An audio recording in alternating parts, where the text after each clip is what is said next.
Ay gülü.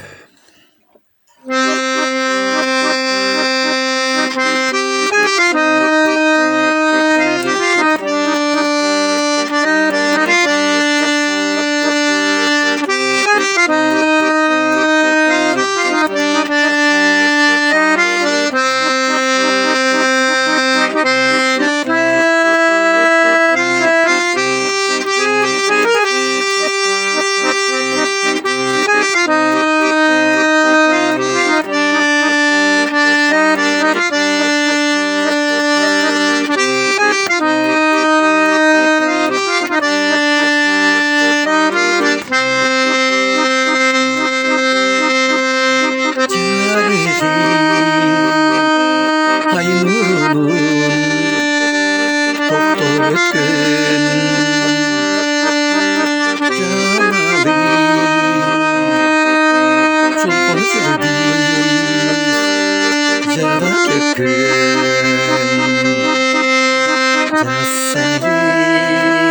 jasamati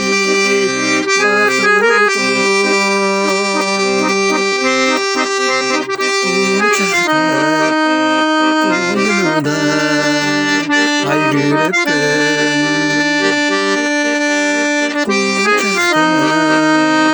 koynunda ay gülüpken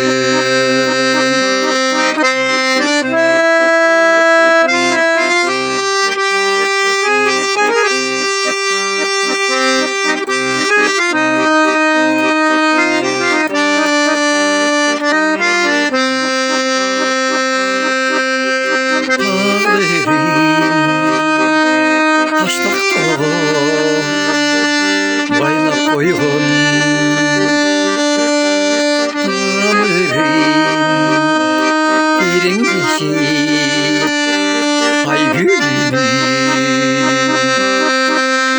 Şonluktan bir ösüp sulu ösüp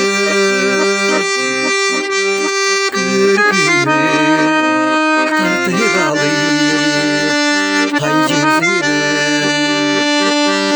Kürkümü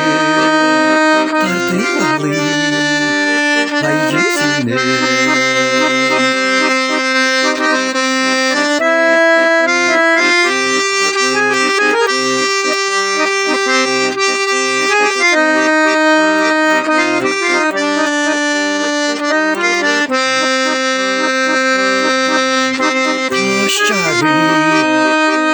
Taştan kalap çıkkan gülüdü Tan beri hayratını ayda sildi